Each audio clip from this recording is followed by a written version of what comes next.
एम.कॉमच्या सर्व विद्यार्थ्यांचं या ठिकाणी मी स्वागत करतो.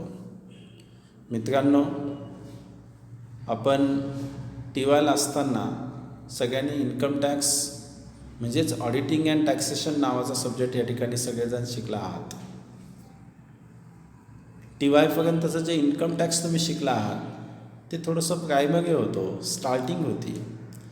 त्याच्यापेक्षा ॲडव्हान्स इन्कम टॅक्स तुम्हाला आता या ठिकाणी या वर्षामध्ये शिकायचं आहे. तर सर्वात प्रथम आपण इन्कम टॅक्सचे कुठले कुठले टॉपिक्स आहे ते टॉपिक या ठिकाणी आपण बघूया. सगळ्यात पहिला टॉपिक आहे income tax act 1961 basic concept and definition. Income tax कायद्यानुसार कुठल्या कुठल्या बेसिक कन्सेप्ट आहेत आणि काय डेफिनेशन्स आहेत ते आपल्याला या ठिकाणी बघायचं आहे या टॉपिकमध्ये. दुसरा टॉपिक आहे इन्कम फ्रॉम सॅलरी.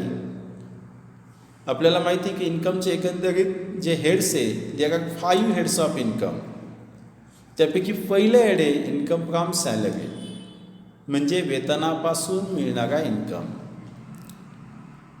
तिसऱ्या टॉपिकचं नाव आहे इन्कम फ्रॉम हाऊस प्रॉपर्टी म्हणजे घर मालमत्तेपासून होणारा इन्कम. चौथ्या टॉपिकचं नाव आहे income from business of profession, व्यवसायापासून या ठिकाणी किंवा प्रोफेशनपासून मिळणारा जो काही इन्कम आहे तो इन्कम या ठिकाणी या टॉपिकमध्ये आपल्याला बघायचा आहे. पाचव्या टॉपिकचं नाव आहे कॅपिटल गेन. कॅपिटल गेन याचा अर्थ भांडवली नफा. एखादी प्रॉपर्टी विकून जो नफा होतो तो नफा या ठिकाणी या कॅपिटल गेनमध्ये कसा दाखवायचा. मग तुम्ही एखादा प्लॉट विकला असेल, एखादी जमीन विकली असेल किंवा या ठिकाणी तुम्ही गोल्ड घेतलं ते विकलं असेल तर त्या संदर्भामधला नफा त्याच्यावरचा टॅक्स कसा कॅल्क्युलेट करायचा ते या कॅपिटल गेनमध्ये बघायचं आहे. जे इन्कम या वरच्या चारही हेड्समध्ये बसत नाही, सॅलरीमध्ये नाही, हाऊस प्रॉपर्टीमध्ये नाही, बिझनेस ऑफ प्रोफेशनमध्ये नाही, कॅपिटल गेनमध्ये नाही, तो इन्कम हा इन्कम 5मध्ये म्हणजेच इन्कम फ्रॉम अदर सोर्सेस नावाचा टॉपिक आहे. आणि सगळ्यात शेवटी एका इंडिव्हिज्युअल व्यक्तीचा टॅक्स कसा कॅल्क्युलेट करायचा, त्याला जर सगळ्याच मार्गाने पैसे मिळत असतील, इन्कम मिळत असेल तर त्याचं टॅक्सचं कॅल्क्युलेशन कसं करायचं ते आपल्याला शेवटच्या टॉपिकमध्ये competition of taxable income of an individual and amount of tax how calculate it, ती कशी कॅल्क्युलेट करायची ते आपल्याला लास्ट टॉपिकमध्ये बघायचं आहे. मग आता सगळ्यात पहिला टॉपिक जो आहे तो आहे income tax act 1961 basic concept and definition.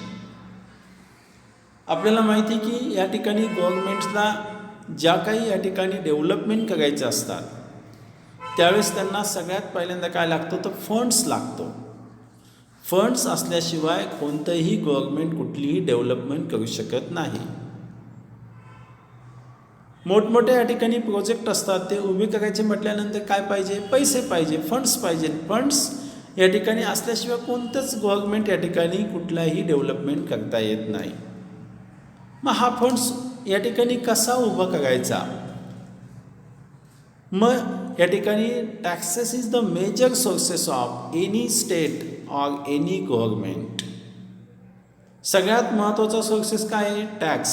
टॅक्सच्या मार्गाने सगळ्यात जास्त रेव्हेन्यू या ठिकाणी गोळा होत असतो. टॅक्स या ठिकाणी गव्हर्नमेंटला सगळ्यात मोठा आधार कशाचा असतो, पैसा गोळा करायचा लोकांकडून. तो कोणत्या मार्गाने गोळा होत असतो, तो टॅक्सच्या मार्गाने गोळा होत असतो. म्हणून एका US सुप्रीम कोर्टाच्या जजने टॅक्सची अतिशय साधी आणि सोपी या ठिकाणी डेफिनेशन केली. त्याचं नाव आहे जस्टिस होल्मस. ते काय म्हणतात, a price people have to pay for a civilize society. याचा अर्थ काय, सुशिक्षित जनतेने जनतेसाठी दिलेली किंमत म्हणजे टॅक्स. तुम्ही आम्ही सगळेजण सुशिक्षित आहोत. कसे काय, कारण आपण कुठल्या ना कुठल्या मार्गाने आपण गव्हर्नमेंटला टॅक्स देतो. फॉर एक्झाम्पल जर विचार केला तर तुमच्याकडे या ठिकाणी जे नोटबुक आहे, तुमच्या हातामध्ये जो पेन आहे तो घेताना तुम्ही या ठिकाणी ऑलरेडी टॅक्स दिलेला आहे. तुम्ही नोटबुक घेतली, नोटबुकची किंमत जर 40 रुपीज असेल तर त्याच्या कंसामध्ये लिहिलेलं असतं इन्क्लुडिंग ऑल टॅक्सेस. तुम्ही 20 रुपयाचा पेन घेतला, त्या पेनच्या कंसामध्ये सुद्धा त्याची किंमत लिहिलेली, त्या कंसामध्ये लिहिलेलं असतं इन्क्लुडिंग ऑल टॅक्सेस. याचा अर्थ तुम्ही सगळेजण टॅक्स देतात, आपण सगळेजण टॅक्स देतो. याचा अर्थ आपण वस्तूचा उपभोग घेतो, आणि वस्तूचा उपभोग घेतो म्हटल्यानंतर आपण गव्हर्नमेंटला टॅक्स देतो. टॅक्स देतो म्हटल्यानंतर आपण सगळेजण सुशिक्षित आहोत. म्हणून जस्टिस होल्मस यांनी अतिशय छान आणि थोडक्या भाषेमध्ये या ठिकाणी डेफिनेशन केली. A price people to have pay for a civilize society. सुशिक्षित जनतेने जनतेसाठी दिलेली किंमत म्हणजे टॅक्स, ही त्यांनी या ठिकाणी डेफिनेशन केली. मग आता या ठिकाणी या टॅक्सचं क्लासिफिकेशन कसं केलं जातं, टॅक्सचे टाईप किती? तर टॅक्सचे प्रामुख्याने 2 टाईप आहे. First direct tax and second indirect tax. प्रत्यक्ष टॅक्स आणि अप्रत्यक्ष टॅक्स. मग what is the direct tax? Direct tax म्हणजे नेमकी काय? The direct tax is a tax which is directly paid by the SSC to the government. For example, tax on salary is paid by the SSC at the time salary is received. Direct tax म्हणजे जो tax SSC directly गव्हर्नमेंटला paid करतो, त्या टॅक्सला direct tax असं म्हणतात. एखाद्या व्यक्तीला salary मिळते, वर्षाला समजा त्याला 10 लाख रुपये सॅलरी मिळते, तर मिळताना त्याची सॅलरी त्याच्या सॅलरीमधून या ठिकाणी टॅक्स डिडक्ट करूनच त्याच्या अकाउंटला ते पैसे जमा होत असतात. आणि म्हणून टॅक्स हा या जो टॅक्स आहे, या टॅक्सला या ठिकाणी डायरेक्ट टॅक्स असं म्हणतात. मग या टॅक्समध्ये कोणकोणत्या टॅक्सेसचा समावेश होत असतो? तर त्या इन्कम टॅक्स हा डायरेक्ट टॅक्स आहे, वेल्थ टॅक्स हा डायरेक्ट टॅक्स आहे, गिफ्ट टॅक्स हा डायरेक्ट टॅक्स आहे. पण त्याच्यापैकी आता वेल्थ टॅक्सही बंद झाला आहे आणि गिफ्ट टॅक्सही बंद झाला आहे. आता फक्त डायरेक्ट टॅक्समध्ये एकच टॅक्स आहे, तो म्हणजे इन्कम टॅक्स. तो पुढे बघूच आपण, कारण सिलेबसमध्ये आता आपल्याला तेच आहे. नेक्स्ट दुसरा जो काही टॅक्सचा टाईप आहे तो आहे indirect tax. What is indirect tax? Indirect tax is tax which is paid by the assessee at the time of purchase of commodities and services. ज्यावेळेला एखादी व्यक्ती वस्तू किंवा सेवा घेत असते त्यावेळेला जो टॅक्स पेड केला जातो त्याला इनडायरेक्ट टॅक्स असं म्हणतात. मग त्याच्यामध्ये कोणकोणते टॅक्स येतात? त्यात प्रामुख्याने GST, त्याच्यात प्रामुख्याने सेंट्रल एक्साईज, त्याच्यामध्ये कस्टम ड्युटी, त्याच्यामध्ये सर्व्हिस टॅक्स, ह्या सर्व टॅक्सचा समावेश इनडायरेक्ट टॅक्समध्ये होतो. For example, a price of matches box is ₹1. आपण जी माचेस घेतो तिची किंमत किती आहे? ₹1. पण त्या ₹1 20 पैसे हे काय? Excise duty. मग ज्यावेळेला आपण ती माचेस बॉक्स घेतो तेव्हा त्याला दुकानदाराला पैसे किती देतो? आपण ₹1 देतो. म्हणजे याच्यामध्ये 20 पैसे ऑलरेडी काय घेतला जातो? टॅक्स घेतला जातो. तो आपल्या खिशातून इनडायरेक्ट काढून घेतं गव्हर्नमेंट. आणि म्हणून मी तुम्हाला सांगितलं की आपण सगळेजण सुशिक्षित आहोत, कारण आपण वस्तूंचा उपभोग घेतो म्हणजे गव्हर्नमेंटला आपण टॅक्स देतो. आणि जो टॅक्स देतो त्याला या ठिकाणी जस्टिस होल्मस यांनी सुशिक्षित म्हटलेलं आहे. आणि हा टॅक्स कोणासाठी देतो? आपण जनतेसाठी देतो, कारण या टॅक्सच्या पैशातून गव्हर्नमेंट काय करतं? आपल्याला सुविधा देतं. आणि म्हणून या ठिकाणी असे टॅक्सचे प्रामुख्याने 2 प्रकार या ठिकाणी पडतात. हे जरी टॅक्सचे बाकीचे प्रकार असतील तर आपण इनडायरेक्ट टॅक्स असा का सेकंड सेमिस्टरमध्ये आपण बघणार आहे, पुढच्या सेमिस्टरमध्ये. आता आपल्याला सध्या फक्त इन्कम टॅक्स बघायचं आहे. मग आता ह्या इन्कम टॅक्समध्ये काय काय आहे, याच्यात कुठल्या बेसिक कन्सेप्ट आहे, ह्या कन्सेप्टची ओळख झाल्याशिवाय आपल्याला पुढे जाताच येणार नाही. मग सगळ्यात पहिली कन्सेप्ट आहे ॲसेसमेंट इयर. ह्या ॲसेसमेंट इयर या ठिकाणी काय आहे? तर असेसमेंट इयरची डेफिनेशन सेक्शन 29 या ठिकाणी केली. What is assessment year? The assessment year is the total of 12 months started on 1st April each year and ending on 31st March in the next year. जे वर्षाची टोटल 12 months असते, जे वर्ष दरवर्षी 1 एप्रिलला चालू होतं आणि पुढच्या वर्षी 31 मार्चला संपतो, त्या वर्षाला असेसमेंट इयर असं म्हणतात. The income received in the previous year may be assessed by the assessing officer in the assessment year. मागच्या प्रिव्हियस इयरमध्ये जे इन्कम मिळालं त्याची असेसिंग ऑफिसर ज्या वर्षामध्ये करतो त्याला या ठिकाणी असेसमेंट इयर असं म्हणतात. समजा हे वर्ष चालू आहे आता 2020-21, या वर्षामध्ये जो काही इन्कम मिळेल त्याची असेसमेंट कधी होईल? 2021-22मध्ये होईल. म्हणजे या वर्षाचं असेसमेंट इयर कोणतं? 21-22 या ठिकाणी. म्हणून असेसमेंट इयर म्हणजे काय की प्रिव्हियस इयरमध्ये या ठिकाणी तुम्हाला जो काही इन्कम झाला त्याची सगळी असेसमेंट पुढच्या वर्षात केली जाते.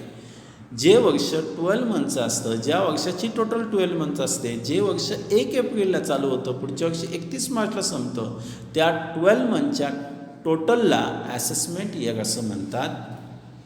तर प्रिव्हियस इयर म्हणजे काय? सध्याचं जे वर्ष चालू आहे आपलं त्यालाच प्रिव्हियस इयरला करंट इयर म्हणतात, त्यालाच फिस्कल इयर म्हणतात, त्यालाच फायनान्शियल इयर म्हणतात, त्यालाच अकाउंटिंग इयर म्हणतात. सध्या 2020-21 हे वर्ष चालू आहे, हे काय आहे? Previous year. It is also the total of 12 months started on 1 April ending on 31 March. It is also income earn year. ज्या वर्षामध्ये इन्कम मिळतो त्याला प्रिव्हियस इयर असं म्हणतात. आणि सेक्शन 3मध्ये ही प्रिव्हियस इयरची या ठिकाणी डेफिनेशन केली आहे. आता पुढचा प्रश्न या ठिकाणी पुढची तिसरी जी काही डेफिनेशन ही महत्त्वाची कन्सेप्ट आहे ती आहे पर्सन. आत्तापर्यंत पर्सन म्हणजे आपण व्यक्ती म्हणतो, इथंही त्याचा अर्थ व्यक्तीच आहेत. पण या डेफिनेशनमध्ये 7 कॅटेगरीज या इन्कम टॅक्स कायद्याने टाकलेल्या आहेत. कोणकोणत्या 7 कॅटेगरीज टाकल्या आहेत? तर सगळ्यात पहिल्यांदा पहिली कॅटेगरी टाकली अँड इंडिव्हिज्युअल. इंडिव्हिज्युअल म्हणजे काय? व्यक्तिगत, वैयक्तिक. तुम्ही आम्ही सगळे काय आहे? इंडिव्हिज्युअल आहोत. मग ते कशामध्ये टाकलं आहे? पर्सनमध्ये. दुसरं जे टाकलं आहे ते आहे HUF means Hindu undivided family. हिंदू अविभक्त कुटुंब, जे कुटुंब सेपरेट झालेलं नाही. या कुटुंबामध्ये एक प्रमुख असतो आणि बाकीचे त्या प्रमुखाच्या आदेशानुसार चालतात. मग त्या कुटुंबाला या ठिकाणी जो काही इन्कम होईल तो इन्कम प्रत्येक मेंबरला वाटून घेतला जातो. आणि म्हणून हिंदू अनडिवायडेड फॅमिलीसुद्धा पर्सन नावाच्या डेफिनेशनमध्ये टाकली. तिसरं म्हणजे ए फर्म. आता ए फर्म म्हणजे पार्टनरशिप फर्म. पार्टनरशिप फर्म ही काय आहे? या ठिकाणी आर्टिफिशियल आहे. तिला चालवणारी जरी व्यक्ती असेल तरी ती फर्मच्या नावाने ते चालते आणि म्हणून ती सुद्धा काय? ती पर्सन नावाच्या डेफिनेशनमध्ये या ठिकाणी टाकली. त्याच्यानंतर एक company whether it is incorporated or not, नोंदणी झालेली असो अगर नसो, पण कंपनीसुद्धा पर्सन नावाच्या डेफिनेशनमध्ये टाकली.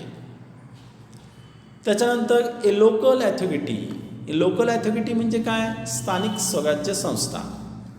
नगरपालिका असेल, महानगरपालिका असेल, जिल्हा परिषद असतील तर यांनासुद्धा इन्कम मिळतो. फॉर एक्झाम्पल नगरपालिकेला या ठिकाणी आपण जी म्युन्सिपल टॅक्स देतो हा नगरपालिकेचा इन्कम आहे. किंवा नगरपालिकेचं शॉपिंग सेंटर असेल त्याच्यापासून त्यांना भाडं मिळतं, तो सुद्धा काय? त्यांचा इन्कम आहे. मग ते सुद्धा लोकल ॲथॉरिटीसुद्धा या पर्सन नावाच्या डेफिनेशनमध्ये इन्कम टॅक्स कायद्याने टाकलेले. त्याच्यानंतर काही बॉडी ऑफ इंडिव्हिज्युअल्स किंवा असोसिएशन ऑफ पर्सन, व्यक्तींचा समूह. एखाद्या व्यक्ती एकत्र येऊन त्यांनी एखादं मंडळ स्थापन केलं असेल, त्या मंडळाच्या अगेन्स्ट काही ॲक्टिव्हिटीज राबवल्या जात असतील तर त्याच्यातून जो काही या ठिकाणी इन्कम होतो तो सुद्धा इन्कम टॅक्स डिपार्टमेंटला दाखवावा लागतो आणि म्हणून त्यालासुद्धा पर्सन नावाच्या डेफिनेशनमध्ये टाकलेलं आहे. त्याच्यानंतर इन्कम. आत्तापर्यंत आपण इन्कम म्हणजे मिळकत एवढंच आहे की, पण इन्कम म्हणजे नेमकी काय? मग तो इन्कम सॅलरीपासून मिळू शकतो, तो इन्कम हाऊस प्रॉपर्टीपासून मिळू शकतो, तो इन्कम कॅपिटल गेनपासून मिळू शकतो, तो इन्कम बिझनेसमधून मिळू शकतो, तो इन्कम इतरत्र मार्गाने मिळू शकतो, अदर सोर्सेसपासून मिळू शकतो. एखाद्या व्यक्तीला लॉटरी लागली तर लॉटरीचा इन्कमसुद्धा इन्कम आहे. तुम्हाला रस्त्याने येता जाता 2000ची नोट सापडली तो सुद्धा तुमचा इन्कम आहे. मग तो कॅज्युअल असेल तर या ठिकाणी तो इन्कम नावाच्या डेफिनेशनमध्ये त्याचा समावेश आहे. Winning from lotteries, crossword puzzles. काही लोकांना शब्दकोड्यांपासून पैसे मिळतात.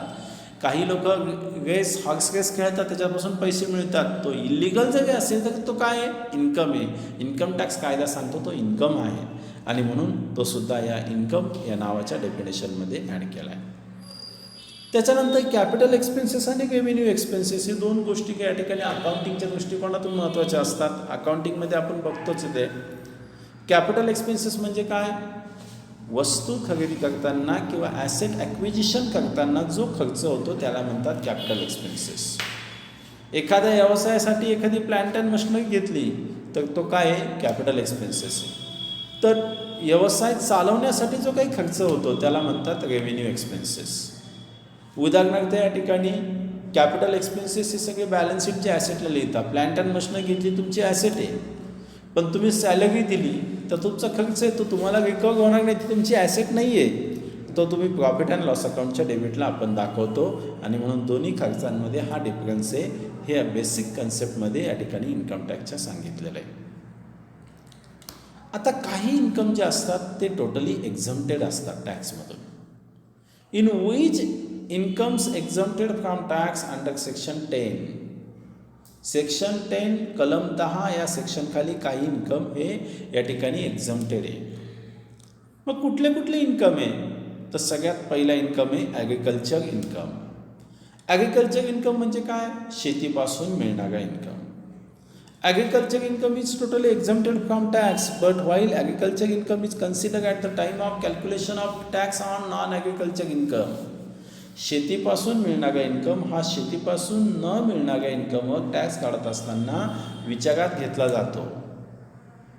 ॲग्रिकल्चर इन्कम 100% एक्झम्प्टेड आहे, पण समजा एखादा फक्त 100% शेतकरी, त्याला कोटी रुपये जरी इन्कम झाला तरी तो टॅक्समधून एक्झम्प्टेड आहे. पण तो शेतकरी पण आहे, तो या ठिकाणी बाकीचा सॅलरीचा पण इन्कम आहे, त्याला बिझनेसचा पण इन्कम आहे. अशा वेळेला ॲग्रिकल्चर इन्कम त्या बाकीच्या इन्कमवर टॅक्स काढत असताना विचारात घेतला जातो.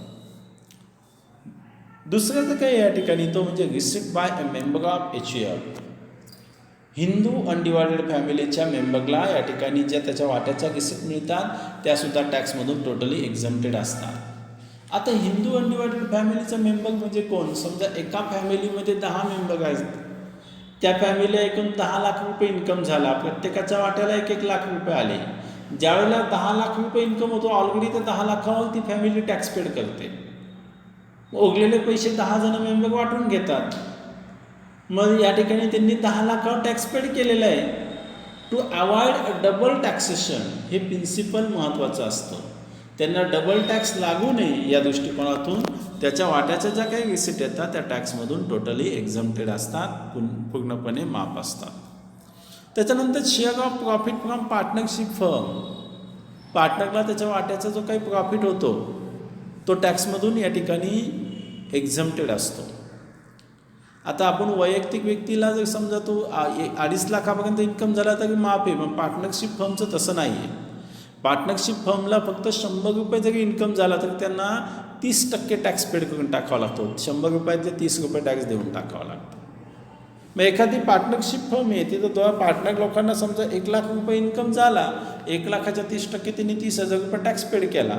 उरलेले 70,000 दोघांनी 35-35 वाटून घेतले तर या 35,000वर त्यांना टॅक्स द्यावा लागणार नाही. It is the principle to avoid double taxation. Double tax avoid केलं जावं या दृष्टिकोनातून त्याच्या वाट्याच्या ज्या रिसिप्ट मिळतात त्या टॅक्समधून एक्झम्प्टेड असतात. त्याच्यानंतर gratuity is a monetary compensation received at the time of leaving the job or retirement of the job. Gratuity म्हणजे पैशाच्या स्वरूपात मिळणारा मोबदला, आणि तो कधी मिळत असतो? ज्यावेळेस एखादा व्यक्ती जॉब या ठिकाणी लिव्ह करत असते किंवा त्याचं रिटायरमेंट असते त्यावेळेला ते मिळत असतं. मग ग्रॅज्युटी जर समजा तो प्रायव्हेट एम्प्लॉय असेल तर त्याला पार्टली टॅक्सेबल असते, पार्टली एक्झम्प्टेड असते. पण जर तो या ठिकाणी एम्प्लॉई गव्हर्नमेंट एम्प्लॉय असेल तर it is a fully exempted from tax. जो प्रायव्हेट एम्प्लॉई आहे त्याला काही सम कंडिशन्सवर या ठिकाणी एक्झम्प्टेड असते.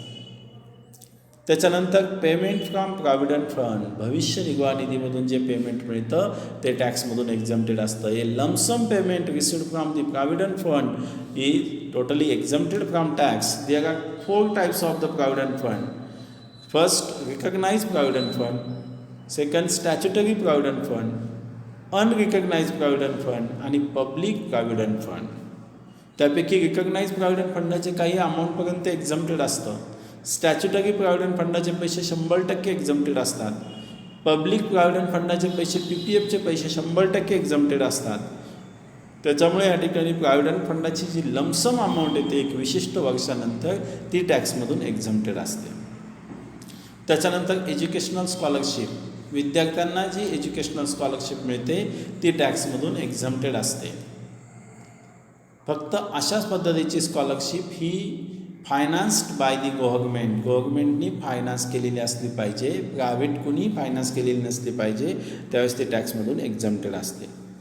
त्याच्यानंतर इन्कम फ्रॉम डिव्हिडंडपासून जो काही इन्कम होतो तो टॅक्समधून एक्झम्प्टेड असतो. फक्त तो डिव्हिडंड आपल्या डोमेस्टिक कंपनीकडून म्हणजे इंडियन कंपनीकडून मिळालेला असला पाहिजे. जर तो फॉरेन कंपनीकडून मिळालेला असेल तर तो मात्र या ठिकाणी टॅक्सेबल असतो. नेक्स्ट, आता सगळ्यात महत्त्वाची गोष्ट परमनंट अकाउंट